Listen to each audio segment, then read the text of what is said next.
a Roma, a igreja começou a ser estabelecida em várias partes do império e ela começou a pregar o evangelho. E naquele momento do início da igreja, a igreja enfrentou forte perseguição. Porque tudo que realizamos para Deus, nós não podemos pensar de que não vai haver uma perseguição, porque estamos lutando contra forças espirituais. É claro que a perseguição veio por parte dos homens, mas porque não estava satisfeito o mundo espiritual contra Deus, que a igreja se levantasse e que pregasse, e o inimigo das nossas almas não estava satisfeito com isso. Logo, a igreja sofreu forte perseguição. Num primeiro momento, a igreja sofre perseguição dos próprios judeus. Esse é um quadro retratando a queda de Saulo no caminho de Damasco, porque o próprio Saulo é instrumento de perseguição contra a igreja. Ele mesmo chega a dizer que não é digno de muita coisa porque ele perseguiu a igreja de Deus. Ele tinha carta branca dos sacerdotes para perseguir a igreja, prendeu alguns, e inclusive nesse quadro aqui está relatado também apresentado o apedrejamento de Estevão. E o apóstolo Paulo, a história bíblica diz que aqueles que o apedrejaram depositaram as suas vestes aos pés de Saulo. Ou seja, ele estava ali assistindo aquilo, coordenando aquele trabalho, tanto no apedrejamento de Estevão, quanto indo para Damasco para prender crentes, para persegui-los. Perceba que no primeiro momento, a perseguição que a igreja enfrenta é uma perseguição dos judeus. O próprio apóstolo Paulo, depois de convertido, vai sair pregando nas cidades e aqueles que se levantam contra ele, em Derbe, em Listra, em Icônio, em Éfeso, os que se levantam contra o apóstolo Paulo são os próprios judeus. Eles é que perseguem o apóstolo Paulo e perseguem a igreja no seu nascedouro. Mas logo depois, pouco tempo depois dessa perseguição inicial pelos judeus, a igreja também sofre perseguição pelo Império Romano. Os romanos passam a perseguir a igreja.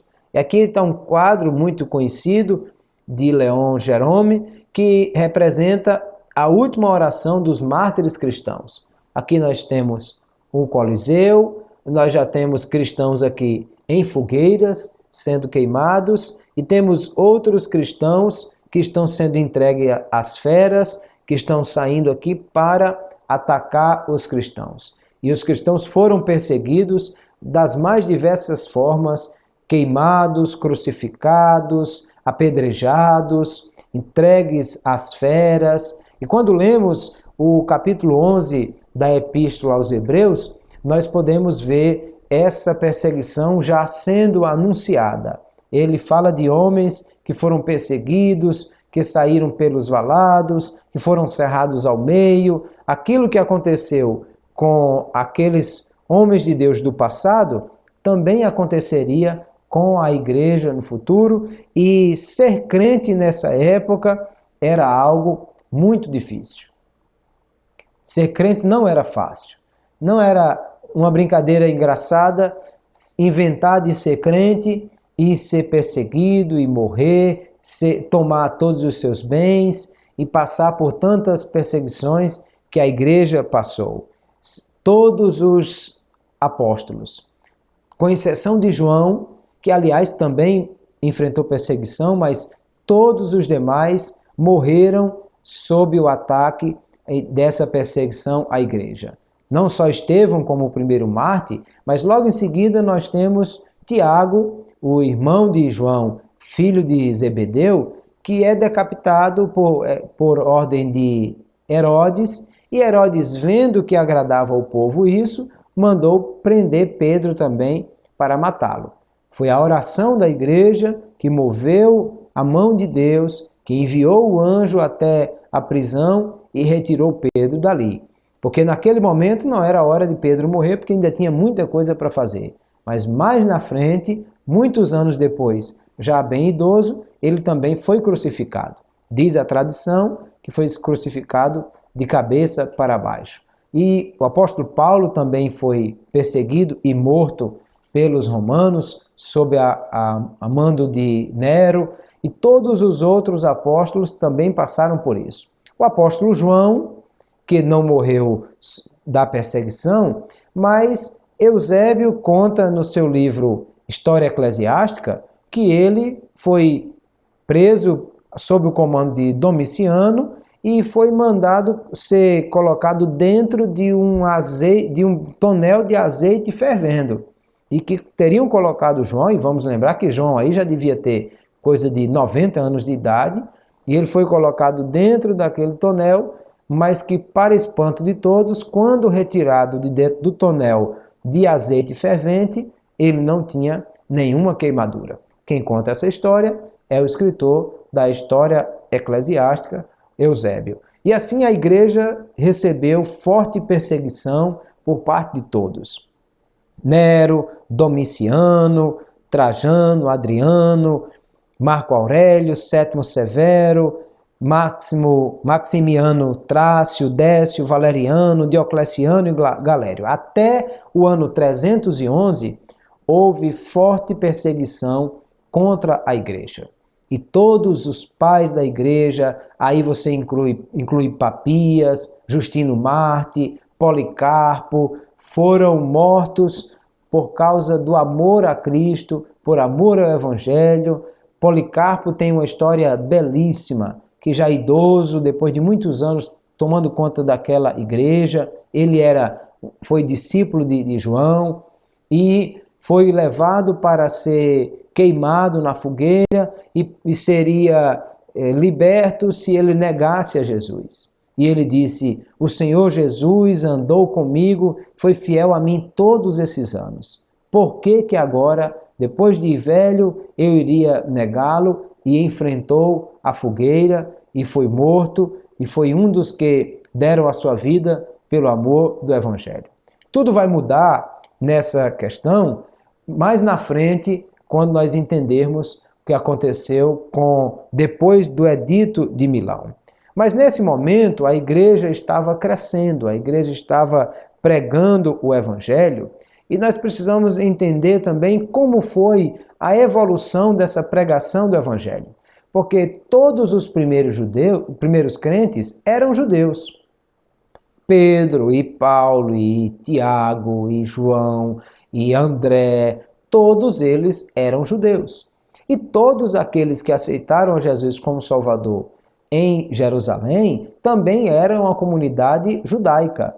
Era muito mais fácil para o judeu crer em Jesus como Salvador por todas as razões que já apresentamos. Eles adoravam ao único Deus, eles esperavam o Messias que lhes fora prometido, eles tinham a Bíblia, a Tanar, como a palavra de Deus que apresentava a Jesus. Quando vemos, por exemplo, Mateus capítulo 24, Jesus está falando com os judeus a caminho de Emaús e mostrando sobre essas coisas, eles ficam admirados e falam: será que Jesus não está sabendo de nada, do que aconteceu, de Jesus de Nazaré? E eles dizem assim: nós esperávamos que era ele que ia salvar Israel. Ou seja, eles estão desesperançados porque Jesus morreu, mas ele dizia: nós esperávamos que era ele o Messias. E o texto diz que Jesus disse: ó nécios, tardios de coração para entender, e diz que começando por Moisés e passando por todos os profetas, ensinou-lhes ou mostrou-lhes tudo o que a respeito dele estava nas Escrituras. Ou seja, é a fé judaica e o livro judaico que fortalece a esperança judaica do Messias. Então é muito mais fácil para um judeu receber a Jesus como Salvador. No segundo momento, quem foram os que confessaram a Jesus como Salvador? Os prosélitos. Prosélitos são pessoas não judaicas convertidos à fé judaica. E você lembra que eu já citei aqui na aula passada que Jesus disse que os fariseus, eles moviam céu e terra para converter um prosélito. Ou seja, havia judaização em ação no mundo naquele instante, levando o judaísmo para outros povos que não judeus. Ou seja, já haviam gentios sendo convertidos à fé judaica. Eles também se circuncidavam, eles também iam à reunião nas sinagogas, eles também iam a Jerusalém no templo e adoravam a Deus, eles guardavam o sábado, ou seja, a única coisa que eles não tinham era o sangue judeu correndo nas veias, mas toda a prática religiosa judaica eles faziam. E então foi muito mais fácil também alcançar esse grupo com a pregação do evangelho, porque quando os judeus aceitaram, logo os prosélitos também aceitaram. Vamos lembrar aí do caso do tesoureiro Mó, da rainha de Candace, rainha dos etíopes, que não sendo judeu, ia para Jerusalém a fim de adorar. Como foi apresentado a Jesus Cristo, logo creu e foi batizado. Mas em seguida, a igreja começou também a pregar para os gentios. Quando o apóstolo Paulo inicialmente chegava numa cidade, ele ia logo nas sinagogas, porque lá ele encontrava judeus e prosélitos. Mas em seguida, ele começou a pregar também aqueles que não eram da fé judaica. E o que aconteceu é que muitas comunidades começaram a surgir, que eram comunidades gentílicas, cristãs. Como Antioquia, por exemplo, é uma igreja que a maioria era de gentios. Igrejas como Corinto, Éfeso, Tessalônica, eram igrejas que tinham a maioria de gentios. Por isso que mais na frente vai haver a necessidade de resolver essa questão quanto a guardar ou não os preceitos da lei de Moisés, e o primeiro concílio da igreja é chamado para atuar, que é o concílio de Jerusalém, para resolver essa questão entre tudo isso. Então nós temos a pregação do evangelho que iniciou com os judeus, passou pelos prosélitos, mas aí logo nós tivemos o alcance dos gentios, igrejas gentílicas surgindo pelo mundo e abraçando a fé cristã e abraçando a fé em Cristo Jesus. E aí também é exatamente uma coisa que vai explicar a perseguição romana, porque os romanos queriam que todos os povos sob o seu domínio adorassem os seus deuses e adorassem também o imperador, que era tido como Deus. Era muito bom para Roma que as pessoas adorassem o seu Deus e principalmente o imperador, porque evitaria revoltas e tudo mais. Apenas os judeus de todos os povos sob o comando de Roma, apenas os judeus foram liberados para ter a sua própria fé. Os romanos sabiam que era muita confusão e foi a causa de todas as revoltas judaicas, foi a questão religiosa. Então os romanos perceberam que tentar forçar os judeus a largar a sua fé era briga, era confusão, era problema, e Roma não queria isso. Então permitiu que os judeus continuassem adorando ao único Deus em quem eles criam. Aí agora nós temos um problema, porque agora nós temos gentios adorando ao mesmo Deus que os judeus adoram. Mas os judeus tinham licença para isso. Os prosélitos, mais ou menos, porque de alguma forma estavam abraçando a fé judaica. Mas os cristãos, adorando esse novo Deus que apareceu agora, um tal de Jesus Cristo, então os romanos tiveram dificuldade de absorver isso, e esse também foi um dos motivos da perseguição que os judeus empreenderam, que os romanos empreenderam aos cristãos ao longo desses 3 séculos que a igreja se desenvolveu inicialmente. Como é que isso aconteceu? O que é que a igreja fazia nesse período? O que é que fortaleceu a igreja mesmo debaixo de perseguição constante? O que é que deu à igreja a condição de continuar? 2 coisas, pelo menos, estavam sendo focadas pela igreja nesse momento. Primeiro, a vida da igreja.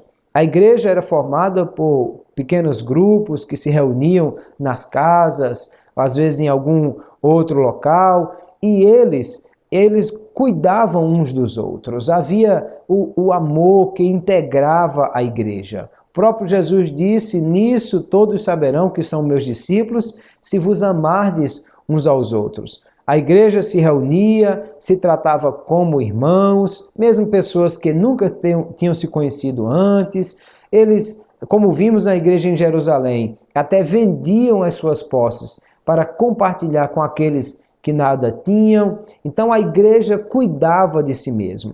A igreja estava envolvida com a própria existência dela, com cuidar uns dos outros, o amor, a comunhão, tudo isso ia sendo trabalhado. Até mesmo as ofertas que eram tiradas, elas eram revertidas, na maioria das vezes, para cuidar das necessidades da própria igreja, até porque a igreja não tinha ainda uma instituição, não tinha prédio, não pagava água, luz, energia, não tinha funcionários, não tinha uma instituição que tivesse também despesas. Então tudo que a igreja recebia basicamente era para ajudar aqueles irmãos carentes. A outra coisa que manteve a igreja nesse período coesa foi o cuidado com a doutrina.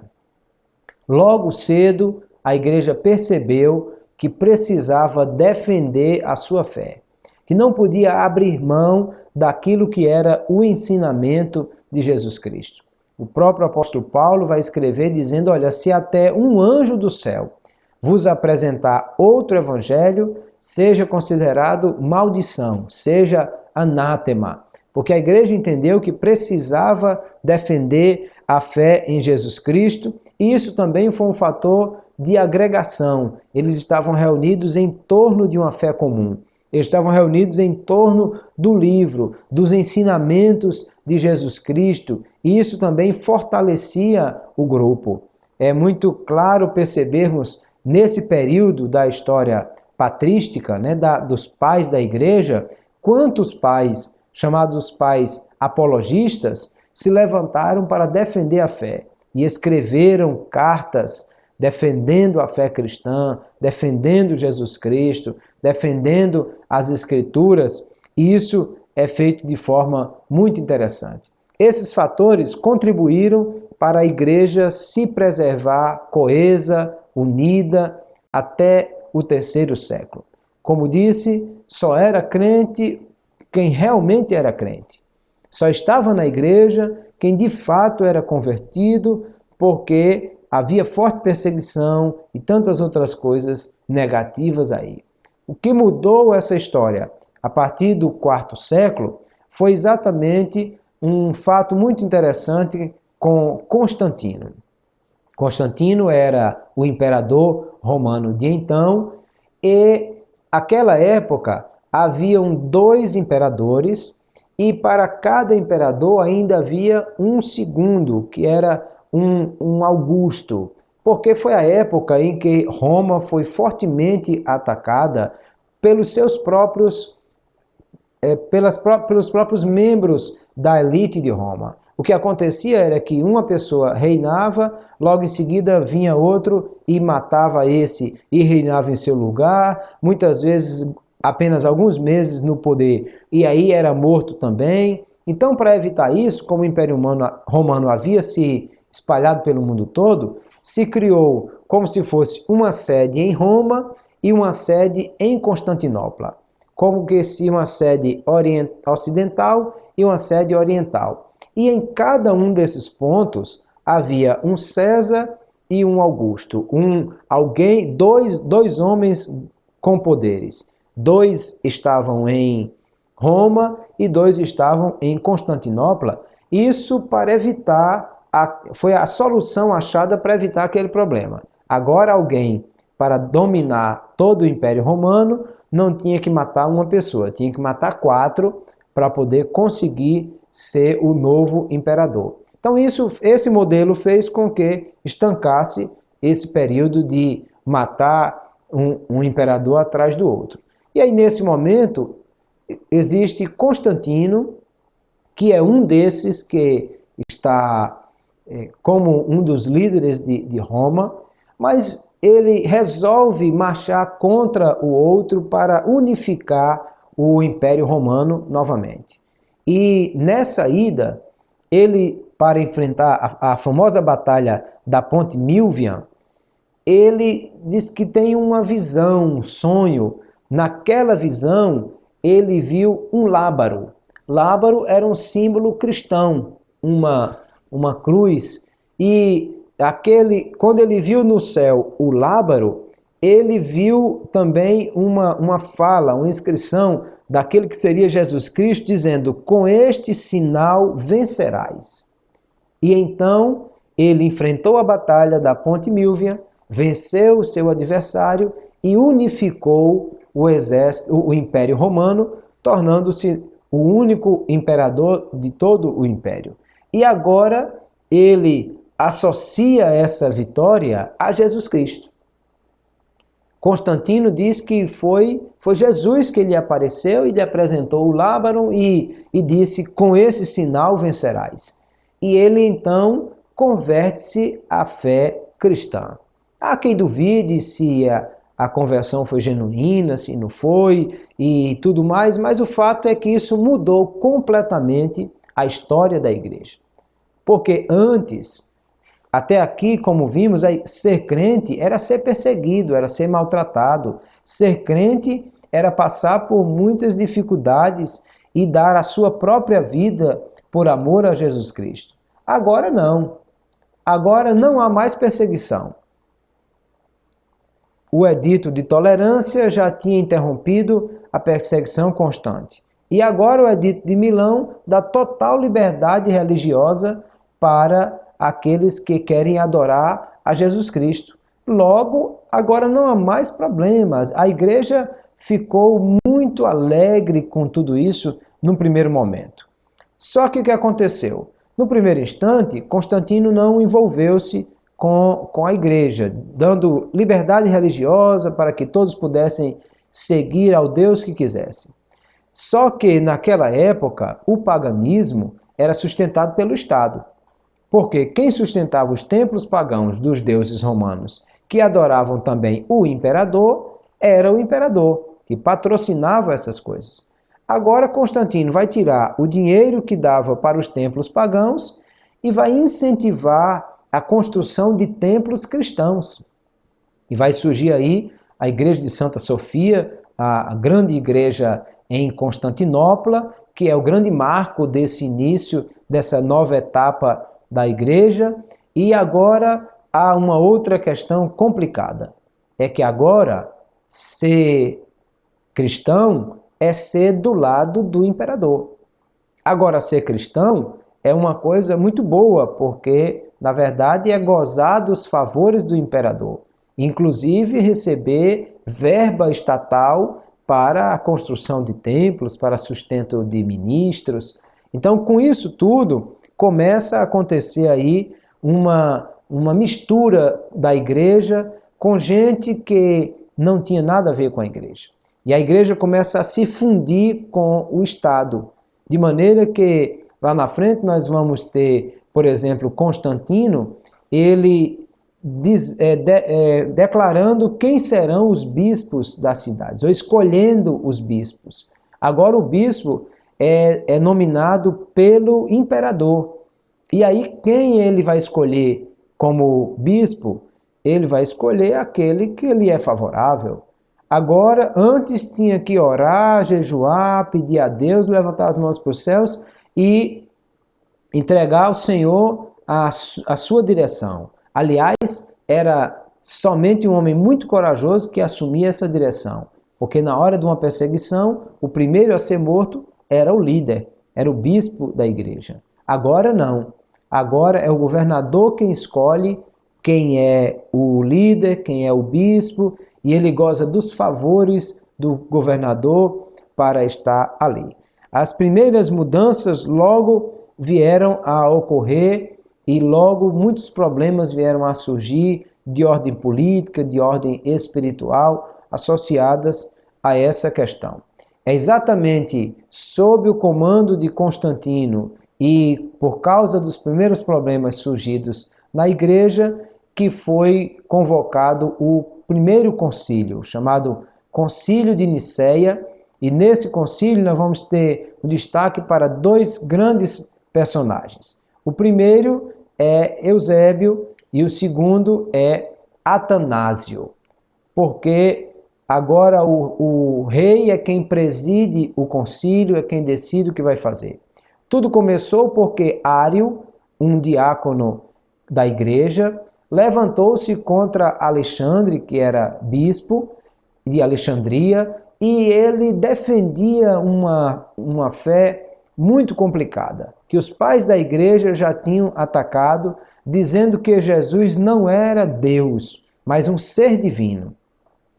Ário dizia que Jesus tinha sido criado por Deus e Deus, a partir de Jesus, criou todas as coisas. Esse debate foi levado diante do imperador e diante da igreja e muitas coisas aí aconteceram. Mas o concílio foi levantado e Atanásio foi o secretário daquele concílio. Foi sob a sua liderança que o concílio decidiu aquilo que era o que ainda hoje pregamos como sendo a fé cristã. Então, aquele concílio editou um documento para dizer o que era que eles pensavam. O credo niceno, o credo atanasiano, declarou que Jesus é Deus e é Deus incriado e que é Deus que existe eternamente, assim como o Pai e o Espírito Santo. As ideias de Ário não foram acatadas e ele foi banido da igreja. Mas depois Eusébio vai trabalhar politicamente para que a coisa aconteça e lá na frente o bispo Alexandre é retirado e Ário é empossado ou é declarado que seria o bispo daquela cidade. Mas morreu de um mal súbito na noite anterior à sua posse e o herege nunca chegou a assumir a cadeira de bispo. Quem veio a se tornar bispo da cidade mais uns dias é o próprio Atanásio, que Deus levantou para ser um homem, para aquele momento, defender a fé cristã e sustentar os princípios da palavra de Deus. Dois outros homens vão ser levantados aí para contribuir com a expansão da igreja nesse período aí do quarto para o quinto século. O primeiro é Jerônimo. Jerônimo, ele nasceu em Viena e ele contribuiu muito para a história do cristianismo. Com cerca de 25 anos de idade, converteu-se ao cristianismo, estudou muito o hebraico e o grego, e ele é o que foi responsável por traduzir a primeira versão da Bíblia em um idioma ocidental. Jerônimo traduziu a Bíblia para o latim, que é chamada a Vulgata. Vulgata vem daquilo que é comum, ou seja, uma Bíblia traduzida para a linguagem do povo, para que o povo tivesse acesso às Escrituras. É tão forte a obra de Jerônimo nesse aspecto que vão se passar 1000 anos até que outra versão em língua ocidental viesse a aparecer. E a igreja passou a adotar os ritos em latim por muitos anos. Até poucos anos atrás, a igreja católica ainda usava os ritos em latim. O outro que se vai destacar nesse período também é Agostinho. Agostinho de Hipona. Ele viveu na África, no norte da África, e ele também contribuiu muito para a fé cristã e para a defesa do Evangelho. Alguns até fazem distinção entre Agostinho jovem e Agostinho velho, dizendo que ele mudou de pensamento ao longo desses anos, mas muito contribuiu para a igreja e para a formação da igreja daquele momento. Veja, tudo isso, queridos, era a contribuição de homens levantados por Deus para que a igreja continuasse fazendo o seu trabalho. Mas a igreja veio se tornar aquilo que chamamos de igreja católica depois desse período aí, exatamente porque a palavra católica quer dizer universal. É que naquele primeiro instante havia simplesmente igrejas, uma aqui, outra ali e outra lá, e elas não tinham nada em comum senão a fé em Jesus e a união fraternal. Ou seja, não havia um governo central, não havia uma organização institucional, não havia nada que as ligasse. Depois começaram a surgir as primeiras associações, a primeira forma organizacional de se conduzir a igreja. E aí a igreja depois une-se ao Estado para se tornar aquilo que veio a ser a Igreja Católica. Mais na frente vai surgir o Sacro Império Católico Germânico, que vai se tornar o império mais longo de todos os tempos. O quadro que aqui apresenta é a coroação de Carlos Magno como rei e é feito dentro de um forte contexto religioso, porque igreja e Estado estão juntos a mesma direção, uma instituição criada nesse sentido. Aí nós vamos começar a ter o governo papal, aquele que era o bispo de Roma passa a ser o líder da igreja e passa a comandar não só os destinos espirituais, mas também os destinos administrativos da igreja. E agora a igreja não é mais um agrupamento de pessoas unicamente para adorar a Deus, mas há toda uma organização institucional por trás dessa igreja. Isso a partir do V século já começam a surgir os primeiros papas ou aqueles que se denominam aí. Isso vai por muitos anos se alongar. É um período muito complicado que é chamado de Idade das Trevas. Tanto é a Idade das Trevas na história, porque a igreja impedia muitas vezes o crescimento científico em algumas coisas que ela julgava ser contrária, mas é também Idade das Trevas na questão espiritual, porque coisas complicadas começaram a acontecer e o paganismo começou a entrar na história. Primeiro, o paganismo entrou por causa do sincretismo religioso.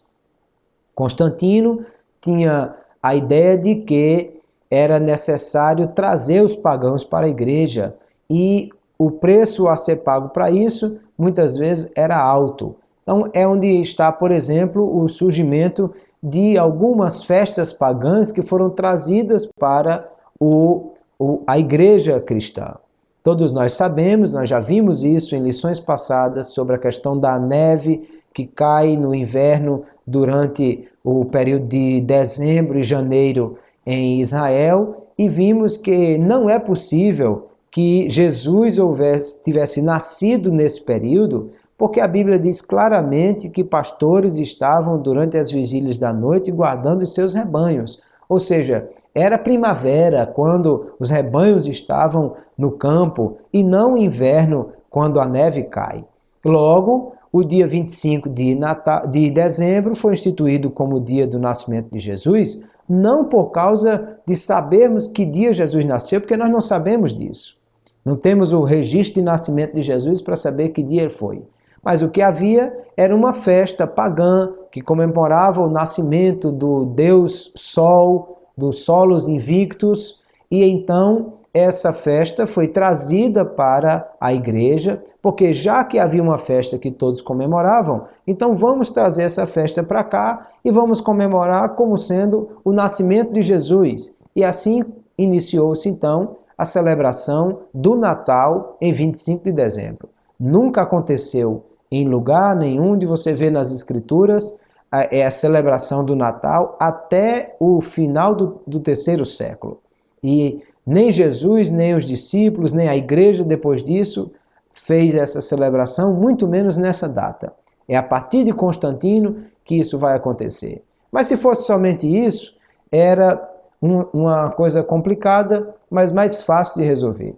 É que depois outras coisas foram sendo inseridas e nós vamos dar uma olhada aqui no quadro com algumas coisas que foram inseridas depois. doutrina do purgatório, inserida por Gregório o Grande, cerca do ano 593, veneração da cruz, imagens e relíquias, ordenado por Imperatriz Irene no ano 788, o celibato do sacerdócio decretado pelo Papa Bonifácio VII no ano 1079, venda de indulgências, considerado como a compra do perdão no ano de 1190, o dogma da transubstanciação, de que o pão se transforma fisicamente no corpo de Jesus, foi decretado pelo Papa Inocêncio III em 1215, e a doutrina do purgatório, proclamada como dogma de fé pelo Conselho de Florença em 1439, ou seja, nós estamos vendo que a fé foi se deteriorando por causa de muita coisa sendo introduzida. Adoração de imagem, veneração de santos e tantas coisas aí foram sendo inseridas pela liderança da igreja, e a igreja foi perdendo aquilo que era a sua direção, que eram as escrituras. Lembra que lá no primeiro momento, o que fortaleceu a igreja foi a defesa da fé, a pegada às escrituras? Agora a igreja está começando a perder estas coisas, e então surge a necessidade de uma mudança quando a igreja chega na Idade Média. Aí passou uma questão muito complicada, porque a igreja agora, para confrontar os que lhe eram contrários e para forçar aqueles que não aceitavam as mudanças que foram introduzidas, passou a utilizar-se de algo terrível que era chamado o Tribunal do Santo Ofício ou a Santa Inquisição. Nós temos aqui um quadro de alguém sendo esticado, sendo torturado. Nós temos aqui a ideia de um modelo de uma cadeira cheia de pregos para prender alguém e maltratá-lo e torturá-lo.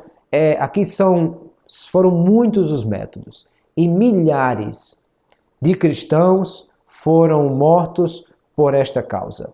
Bastava alguém não concordar com as doutrinas de então, levantando-se contra o Papa e contra aquilo que foi ensinado por ele, para ser perseguido pela Santa Inquisição. No mundo inteiro houve perseguição de cristãos, e isso causou uma dificuldade muito grande para a igreja. E aí, a solução para resolver isso era que precisava haver um choque, uma ruptura, algo precisava ser feito para que mudasse o quadro, e foi a Reforma Protestante. Antes de Lutero fazer aquilo que foi o ato inicial da Reforma, alguns precursores foram apresentados aí. Primeiro é Pedro Valdo, que comandou uma série de cristãos chamados valdenses, que era um povo muito dedicado à fé, que não tinha nenhuma pretensão política, mas que não aceitava a liderança do Papa. E se diz que o Papa mandou matar, e talvez cerca de 1 milhão de pessoas morreram no ataque aos valdenses, e foi uma das maiores brutalidades cometidas então. Nós temos também John Wycliffe. Wycliffe foi um dos grandes nomes levantados por Deus na Inglaterra. Inclusive ele traduziu a primeira Bíblia para o inglês, trazendo aí a primeira texto sagrado no idioma ocidental depois do latim, e ele sofreu muito na mão da perseguição papal e foi conduzido à morte por muitas razões, por ter denunciado tudo aquilo que estava acontecendo na igreja. Era um homem que tinha a fé cristã firme e que se levantou para denunciar todas essas questões cometidas pelo papado, e acabou sendo um dos primeiros mártires desse período na Inglaterra por causa daquilo que fez. Em seguida nós temos João Hus. João Hus foi um homem de Deus, também que levantou-se contra o Papa para pregar o Evangelho e foi grande ensinador do Evangelho e levantou-se contra os desmandos do Papa, vindo também a ser morto e foi excomungado em 1412 e depois lhe foi oferecido um salvaguarda do Papa para que ele pudesse ir até o Papa e conversar com ele. E ele foi enganado por essa situação e recebeu e foi até lá, mas quando chegou lá não era para conversar, era para morrer mesmo, porque disseram não se pode ter respeito com herege e mataram João Hus. E há uma ideia de alguns historiadores de que João Hus haveria dito uma profecia, dizendo que vocês vão matar o pato, que Hus em holandês é pato, mas que em 100 anos, ou menos de 100, antes de 100 anos, Deus vai levantar um ganso que vocês não vão conseguir matar. Teria sido essa uma declaração de João Hus.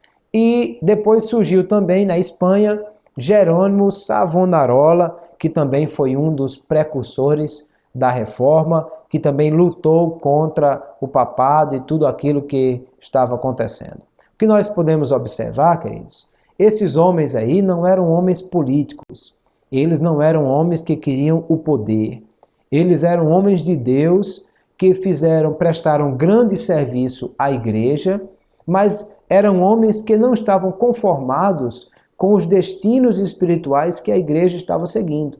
Não estavam conformados com aquilo que estava acontecendo com a igreja.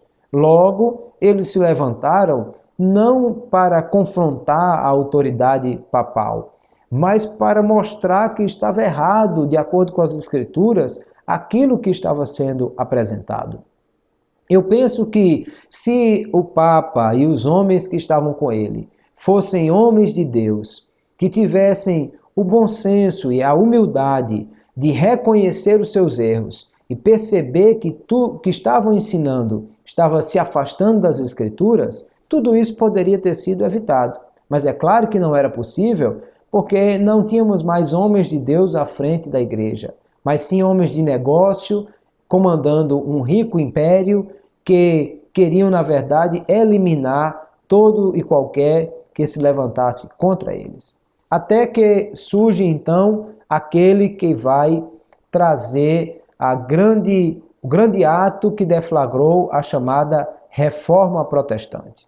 Tudo, na verdade, começou por causa das vendas de indulgências. Veja, na fé católica, a indulgência seria alguma coisa complementar ou uma ação complementar ao que é o perdão, para que pudesse dar ao que pede perdão uma oportunidade de penitência.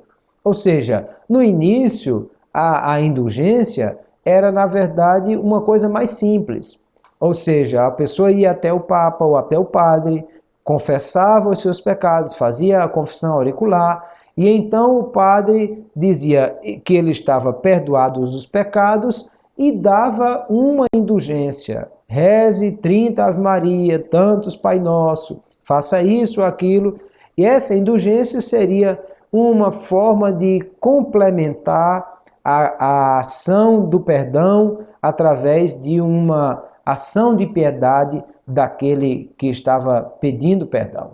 Só que, principalmente para a construção da Basílica de São Pedro, a igreja começou a ter necessidade de juntar dinheiro, de ter dinheiro para isso.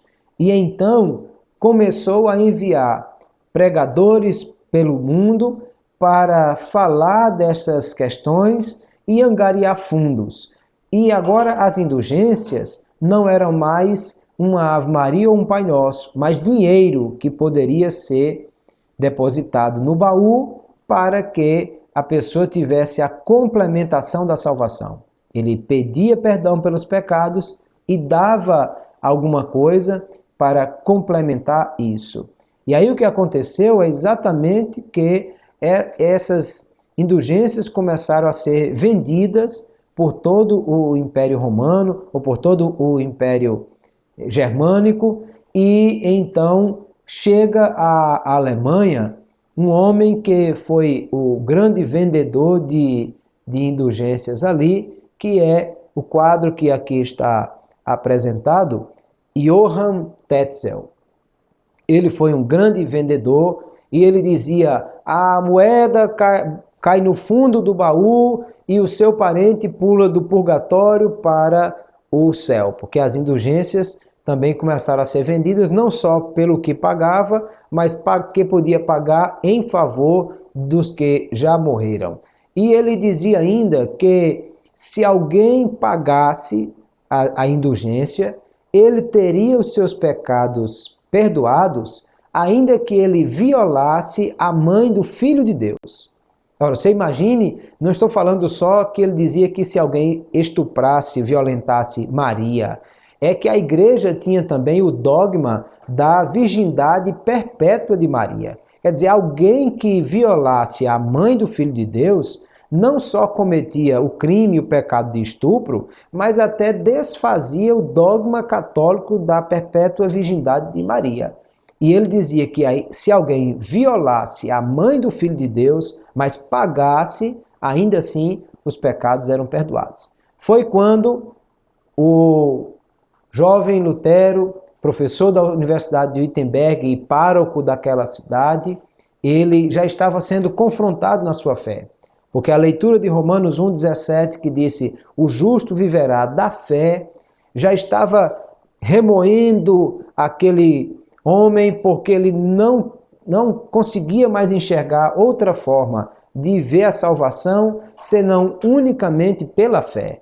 E agora chega alguém dizendo que paga o dinheiro e a fé e a salvação é conquistada, então foi, como se diz no ditado popular, a gota d'água. Foi aquilo que faltava para ele não suportar mais tudo isso. E então, no dia 31 de outubro do ano de 1517, Lutero afixou à porta da igreja que ele era o padre as suas famosas 95 teses. Veja, Lutero não queria formar uma nova igreja, Lutero não queria defender novas ideias, Lutero não queria sequer reformar o papado ou a igreja. Pelo contrário, Lutero, na verdade, acreditava que o Papa, ao receber a sua declaração das 95 teses, voltaria atrás na venda de indulgências. As 95 teses, basicamente, elas dizem 95 razões porque eu não concordo com a venda de indulgências, mas porque ela agride a salvação pela fé. Era basicamente isso que Lutero estava fazendo.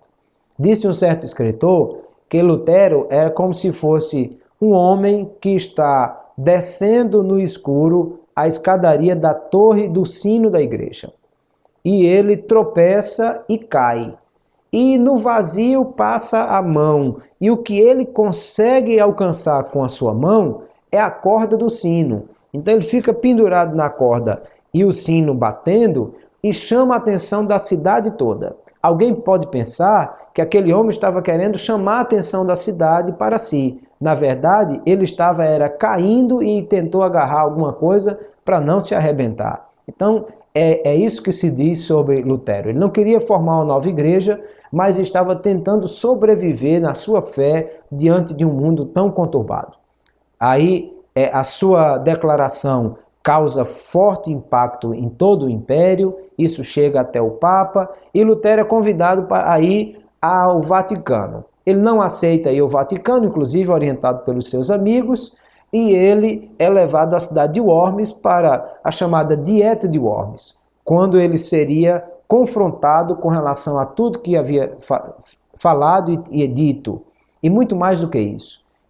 Deus tem o controle de todas as coisas, e na Alemanha, poucos anos antes de Lutero, surgiu um alemão que inventou a imprensa. Wittenberg foi quem inventou a forma de se imprimir tinta no papel e gerar livros.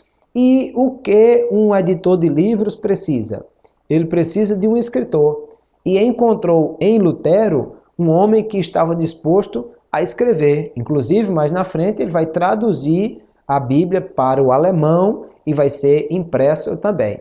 E então, entre o dia que afixou as teses e o dia que foi a Dieta de Worms, coisa de 3 anos depois, centenas de milhares de cópias de livros escritos por Lutero já haviam se espalhado pela Europa toda. E então, diante dele, numa mesa foram colocados os livros que ele escreveu para dizer: você abre mão de tudo que escreveu e declara que tudo que escreveu é mentira. E ele disse que não poderia ir contra a sua consciência e a sua fé em Cristo Jesus. E então foi condenado na Dieta de Worms. É que o seu amigo Ferdinando, príncipe de Wittenberg, o raptou para que ele não fosse morto por um grupo que já estava certo de matá-lo, e ele ficou escondido por muito tempo no castelo. Ali foi onde traduziu a Bíblia para o alemão, e a partir daí as coisas começaram a mudar, porque o que Lutero levantou não era uma coisa só dele. Na verdade, era um anseio de muita gente espalhado por todo o império. Não era só Lutero que não aguentava mais o pecado e as heresias da igreja. Muita gente, os que morreram antes, Pedro Valdo, João Hus, Wycliffe, Savonarola, foram alguns dos que já estavam insatisfeitos. Mas Lutero apenas balançou a corda do sino, e então na Europa inteira, todos os que não concordavam com as heresias papais começaram a se manifestar. Então nós vamos ter também Ulrich Zwinglio, João Calvino, Zwinglio na Suíça, João Calvino também em Genebra, na Suíça. Eles vão trazer um novo entendimento, construindo algo muito interessante que veio a ser a fé reformada, retornando a igreja para a palavra. Inclusive, é de obra de Zwinglio que nós seguimos, por exemplo, o que é o pensamento da Santa Ceia, porque a igreja pregava a transubstanciação, Lutero pregou a consubstanciação, Calvino pregou a graça inerente, e é de Zwinglio a ideia do memorial que hoje a Igreja Assembleia de Deus, por exemplo, segue. Esses homens escreveram muitas coisas e contribuíram para que em vários locais a igreja se libertasse do poder papal. Também aqui na França nós temos o quadro representando a noite de São Bartolomeu, quando os cristãos franceses, chamados huguenotes, foram assassinados num ataque brutal na chamada noite de São Bartolomeu, onde os comandados do Papa se reuniram para atacar os cristãos, mas pensando que aquilo faria com que a fé dos cristãos da França desvanecesse, aquilo, na verdade, muito os impulsionou. E aqui nós temos também Henrique VIII, que era o príncipe regente, era o rei da Inglaterra, e também levantou-se contra o Papa. Alguns questionam o aspecto de Henrique VIII ter sido um reformador, porque ele, na verdade, tinha desejos pessoais, interesses pessoais nessa questão. Porque casou-se com uma mulher e queria separar-se, e separou-se para casar com outra. Como o Papa jamais daria a bênção sobre um divórcio, então Henrique VIII queria se livrar dessa questão. É bem verdade que para ele a coisa foi motivada por interesses pessoais, mas foi a iniciativa de Henrique VIII que tirou a Inglaterra da mão do Papa, vendo a formar depois uma forte igreja, a igreja anglicana na Inglaterra, e depois nós vamos ter John Wesley, outros grandes nomes da igreja anglicana que contribuíram para a fé em Cristo. O que é que nós aprendemos com todas essas coisas, queridos? É que a igreja é de Jesus Cristo. É o Senhor que é o dono da igreja. E ele nunca perdeu o controle sobre todas as coisas. O Senhor continua sendo aquele que mantém a sua igreja e que a sustenta. e que embora o mundo queira lutar contra a igreja, e embora os sistemas mundanos sejam contrários à igreja, sejam judeus, romanos ou papas, quem se levantar contra a igreja não será vencedor, porque foi o Senhor Jesus quem disse: eu edificarei a minha igreja e as portas do inferno não prevalecerão contra ela. Continuemos seguindo a Jesus com alegria. A igreja não pode se afastar de Jesus e da palavra de Deus, porque fazendo assim nós continuaremos firmes nessa jornada que o Senhor tem nos levantado para continuar pregando o Evangelho e fazendo aquilo que foi dado à igreja primitiva para fazer. Que Deus abençoe a cada um dos alunos, que Deus lhes dê fortaleza para continuar sendo firmes na doutrina cristã e seguindo a Cristo acima de tudo e sabendo que qualquer que seja a perseguição que se levante, qualquer que seja a dificuldade que a igreja venha enfrentar, ela sairá vitoriosa, porque maior é o que está em nós do que o que está no mundo. Que Deus abençoe a todos. Muito obrigado e a paz do Senhor.